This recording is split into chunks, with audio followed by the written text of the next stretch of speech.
네, 안녕하세요. 복음에 미치고 그리스도에 미친 목사, 미친 고래 하늘고래입니다. 멀티버스, 유니버스. 자, 요즘 이야기가 아주 그냥 뜨겁습니다. 이거를 한국교회에서 지금 어떻게 바라봐야 할지, 이런 부분들을 우리가 어떻게 접근하고 또 어떻게 다루어야 할지, 지금 목사님들께서 굉장히 또 관심도 많으시고, 특히나 이제 내용 자체가 굉장히 생소하다 보니까 이 문제를 어떻게 풀어갈지에 대해서 아직은 뭔가 실마리를 좀 가닥을 잡기가 어려운 점들이 있지 않나 싶습니다. 그래서 이제 저도 조금 관심을 가져보았는데요. 어떻게들 이제 이야기를 해주시는지 좀 이야기를 들어보니까 대략 조금 비슷하게 얘기를 많이 해주시기는 해요. 비슷하게 얘기를 해주시기는 하는데, 제가 이제 이야기를 들어봤을 때 조금 아쉬운 점은 뭐냐면은, 많은 분들께서 지금 멀티버스와 유니버스에 대한 부분을 놓고요, 대부분 현상에 대해서만, 보이는 현상에 대해서만 이야기를 해주시지, 왜 이러한 현상이 지금 나타나고 있고, 그리고 이러한 현상을 주도하고 있는 주도하고 있는 사실은 기업입니다. 이 기업들이 왜 이러한 전략을 택하는지, 왜 이렇게 뭔가 방향을 이제 가져가는지, 뭔가 이제 이런 부분에 대해서 좀 이제 이야기가 잘 되지 않는 것 같아서 제가 좀 이런 이야기를 하고 싶어서 카메라를 켜게 되었습니다. 네, 오늘은요, 이 중에서, 자, 그렇다고 한다면 우리가 이른바 멀티버스와 그리고 이제 메타버스죠.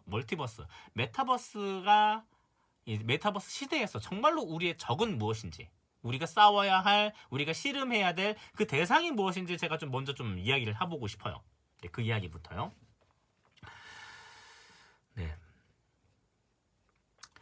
좀 이제 한 가지 또 이제 제가 짚어 나가보고 싶은 게, 뭔가 이제 메타버스 관련해가지고요. 그러니까 메타버스, 그리고 특히나 이제 멀티버스 관련해서 뭔가 이것을 가지고 과학과의 싸움으로, 과학과의 씨름의 연장선으로 또 설명하시는 분들도 계시기도 해요. 그래서 이것이 결국에는 과학과의 싸움의 연장선에 있고, 우리가 이 싸움을 계속 이제 과학과의 싸움으로서, 과학과의 긴장 관계로서 이제 설명하려고 해나가시는 분들도 계시긴 해요.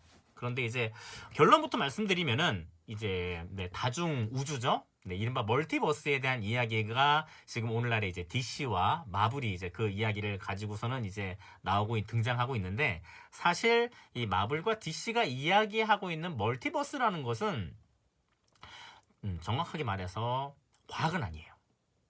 이제 그걸 좀 설명을 들어볼게요. 원래 다중 우주라는 그런 이제 개념 자체가 존재합니다. 근데 이제 이 다중 우주라는 것에 대한 개념을 제가 조금 쉽게 설명을 들어보면은, 천문학에서 이 우주에 대한 모든 연구는 무엇을 통해서 이루어지냐면 수학을 통해서 이루어져요. 그런데 이제 수학을 통해서 천문에 대한, 그러니까 우주에 대한 연구를 계속 해보니까 무언가 수학적으로 설명되지 않는 부분이 생기는 거예요. 뭔가 이제 그런 부분들이 나타나는 거죠. 그래서 야, 이런 부분들이 뭔가 좀 설명이 안 된다, 뭔가 이런 부분들을 어떻게 설명해 볼 수 있을까 고민을 하다가 이제 한 가지 제시되어지는 그런 아이디어가 뭐냐면은, 야, 그렇다고 한다면은 우리가 살고 있는 이 세계, 우리가 살고 있는 이 우주 바깥에 우리가 살고 있는 우주와 비슷하게 또 다른 우주가 또 있지는 않을까? 뭔가 이제 우리가 속해 있는 우리가 속해 있는 이제 그 운하가 있습니다. 우리가 속해 있는 태양계부터 얘기를 해드려 볼게요. 우리가 속해 있는 태양계가 있다고 한다면, 이렇게 이제 생겨 있는 태양계들이 여러 개가 있고요. 이렇게 여러 개가 생성되어 있는 태양계가 모여서 이제 하나의 은하를 이루죠. 네. 그래서 이제 뭐 우리 은하와 가장 가까이에 있는 은하가 이제 안드로메다 은하다라고 얘기를 이제 하다 보니까, 이제 이른바 그 안드로메다, 뭔가 이제 멀리 가 계신 분들한테 이제 표현하는, 야, 너는 왜 안드로메다에 가 있니? 바로 그 표현의 은하가 안드로메다 은하입니다. 우리와 가장 가까이에 있는 은하입니다. 근데 이제 이렇게는 은하들이 또 정말로 엄청 많이 있는 거죠. 정말로 수로 셀 수 없을 만큼 수많은 은하들이 우리 우주 가운데 존재하는데, 이러한 우주가 또 이제 그 옆에 뭔가 또 비슷하게 하나 있지 않을까 생각하는 게 사실 다중 우주예요. 그런데 이제 이거를 가지고선 마치 그 다중 우주 가운데 나와 같은 또 다른 사람이 살고 있고, 이것을 이제 뭔가 양자역학의 이제 이론으로 엮어서 내가 A라는 것을 선택을 할 때 그 사람은 뭐 B라는 것을 선택을 하고, 뭔가 이제 이런 이야기를 가지고선요, 그래서 나와는 똑같은, 하지만 나와는 다르게 살아가고 있는 또 다른 존재가 이제 있다라는 이제 뭔가 이제 그런 이야기를 풀어가고 있는데, 양자역학 지금 얘기가 나왔습니다. 양자역학은 그 미시적 영역에서의 이론이에요. 미시적 영역. 예, 미시적 영역에서 이제 일어나는 현상을 설명하고자 하기 위해서 이제 등장하는 이론인 거지. 이것이 거시적인 영역, 이제 지금 말씀드린 이런 우주라던가요, 혹은 이런 천체라던가요.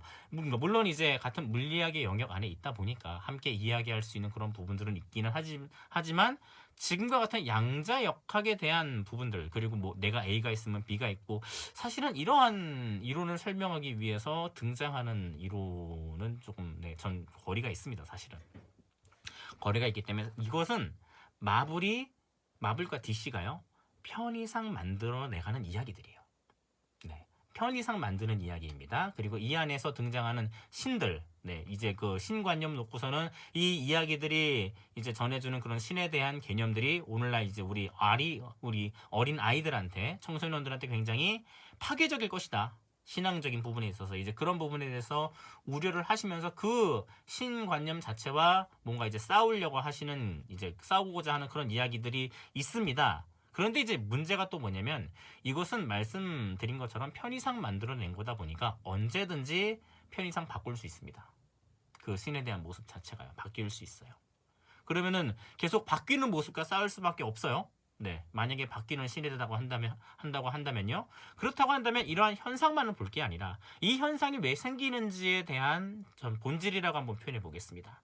이러한 현상이 생기는 것에 대한 핵심 혹은 본질을 이해하는 것이 우리에게 더 도움이 되겠죠.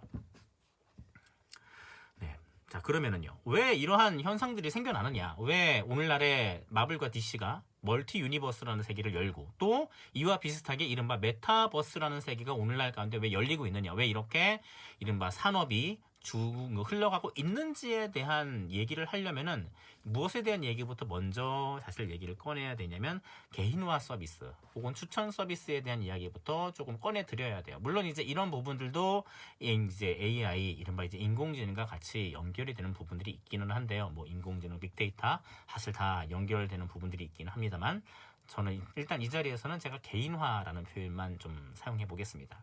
이 개인화라는 것은 무엇이냐면요, 쉽게 말해서 그 각자 한 사람 한 사람이 가지고 있는 입맛에 최적화된 서비스를 제공하고자 하는 거예요. 입맛에 최적화된 서비스를 제공하고자 하는 것. 그리고 우리는요, 이것을 이미 경험하고 있습니다. 어디서 경험하고 있어요? 지금 보고 계신 그 유튜브 채널에서 이미 지금 경험을 하고 계셔요.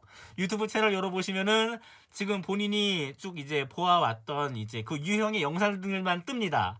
그렇기 때문에 자기가 가지고 있는 입맛에 최적화된 영상만 유튜브에 노출이 되게 돼 있고요. 또 이제 넷플릭스 보시는 분들, 넷플릭스 열어보면은 자신의 입맛에 최적화된 그런 영화, 드라마, 또 애니메이션이 추천이 되어서 등장을 합니다. 각자의 입맛이 최적화된 서비스. 자, 이 서비스를 맛보게 되면은요, 다른 서비스를 맛보고 싶지 않아집니다. 왜냐? 내 입맛에 맞거든요. 내 입맛에 최적화된 그런 이제 최적화된 서비스를 경험할 수 있게 되거든요. 그 경험을 한번 해보고 나면은 다른 거를 경험하고 싶지 않아지는 거예요. 근데 이게 굉장히 사실은 파괴적입니다.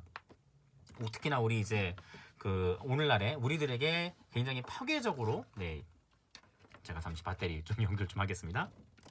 이것이 이제 오늘날 우리들에게 파괴적으로 다가올 수 있다. 저는 이걸 좀 설명하고 싶어요. 이게 사실은 좀 이제 핵심이다. 우리가 싸워야 될 대상이 사실은 이거다라는 말씀을 좀 드리고 싶어요.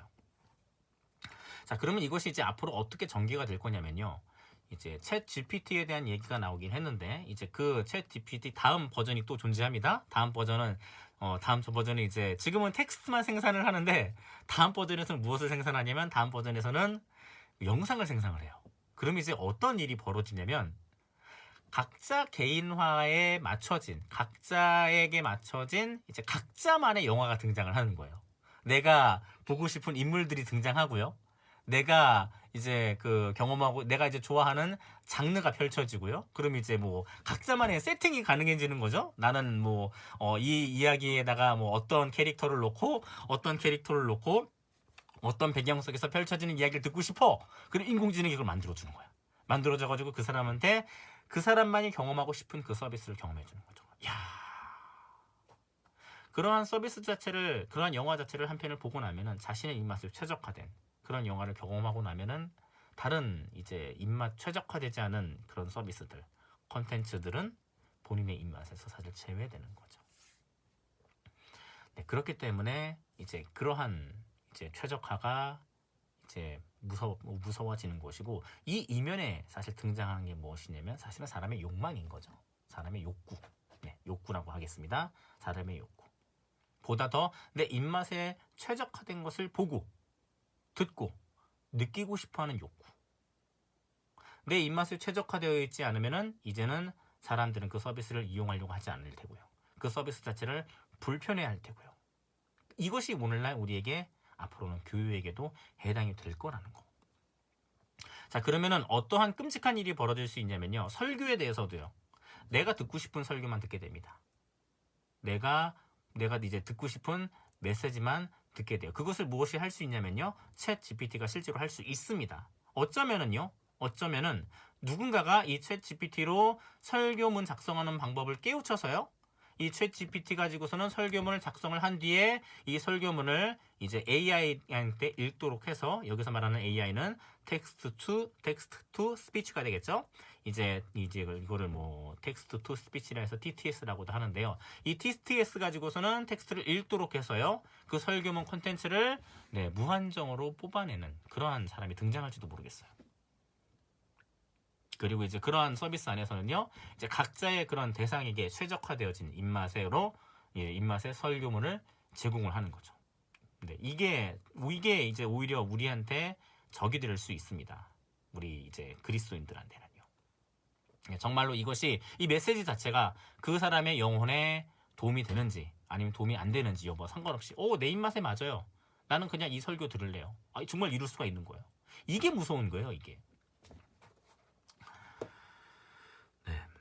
그렇기 때문에 저는 첫 번째로는 우리가 상대해야 될 적이 무엇인지 조금 더 좀 잘 알았으면 싶어하는 그런 마음이 있습니다. 물론 이제 메타버스 관련해가지고 이 외에도 얘기해 볼 수 있는 부분들은 더 많이 있겠지만요.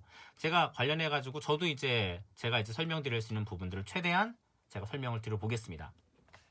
저도 최대한 설명을 드려보고요. 네, 오늘 제가 이제 나누고자 했던 내용은 정말로 우리의 적은 무엇이냐? 우리의 적은 각자의 입맛에 최적화된 서비스를 경험한 현대인. 이 경험 자체가 우리에게 앞으로 다른 이제 그런 설교 메시지라던가 혹은 이제 복음이라던가 이런 부분에 대해서 오히려 이제 내 입맛에 맞지 않아요 하면서 듣지 않으려고 하는, 이것이 우리에게 오히려 문제가 될 수 있다는 점을 말씀드리겠습니다. 그리고 이제 제가 이 영상 이제 유니버스 관련해 가지고 메타 유니버스 혹은 멀티 유니버스 관련해 가지고 제가 이제 이야기를 한번 더 쭉 풀어보겠습니다. 몇 가지 더 풀어보면서 이제 그런 메타버스와 유니버스 그 이면 가운데요 이제 존재하는 그 핵심이 사실은 이제 컨텐츠인데, 제가 이제 이 컨텐츠에 대한 이야기는 또 이제 다음 시간에 한번 또 이어서 말씀드려보겠습니다. 결코 우리 그리스도인들, 지금은 제가 사실 적이 무엇인지에 대해 말씀드리긴 했습니다만, 적의 속성을 알고 나면 우리도 적의 속성을 알고 나면 우리도 충분히 대응을 할 수 있습니다. 그러니까 결코 겁먹으실 필요 없습니다. 준비하면 됩니다. 다만 우리가 무엇을 준비해야 되는지, 우리에게 무엇이 필요한지를 알고 깨우치면 돼요. 물론 그것에 대한 난이도는 높을 수 있어요. 우리 특히나 이제 설교문 작성하시는 사역자님들이 앞으로 하셔야 될 씨름이라는 것 자체가, 왜냐하면 이러한 환경 자체에 노출되지 않다가 갑자기 노출되면은 정말로 힘들 수 있습니다. 그렇기 때문에 미리 알고 미리 대비하시는 것밖에는 물론 방법이 없겠죠. 다만 저도 최대한 앞으로의 이런 상황 가운데서 대비할 수 있는 전략을 공유 드리겠습니다. 그러니까 너무 걱정 마시고, 결코 복음보다 앞설 수 있는 이 세상 가운데서요. 복음보다 앞설 수 있는 것이 무엇이 있을까요? 이 세상 가운데서요. 진리로 넘어설 수 있는 것이 무엇이 있을까요? 아무리 이 유니버스가 이제 판타지의 세계를 제공한다고 한들 이것은 진리가 될 수 없습니다. 이것은 실세계가 될 수 없어요. 앞으로 사람들은 더욱더 실세계에 대해서, 실제에 대해서, 그리고 진리에 대해서 더욱더 더 목말을 할 것입니다. 이것을 우리가 알고 우리가 이것을 먼저 깨닫고, 그리고 이러한 내용들을 가지고선 우리가 현대인들에게 또 그 복음이 가지고 있는 파급력 자체를 우리도 경험해 드릴 수 있도록 할 수 있어야 할 것입니다. 그러니까 우리 사역자님들 오히려 이런 상황 가운데서 또 전략을 더 잘 아시고 네, 앞으로 이런 문제들을 풀어갈 수 있도록 저도 최대한 노력을 하겠습니다. 네, 그러면 또 네, 나머지 이야기는요 다음 시간에 계속 또 이어서 이야기해 보겠습니다.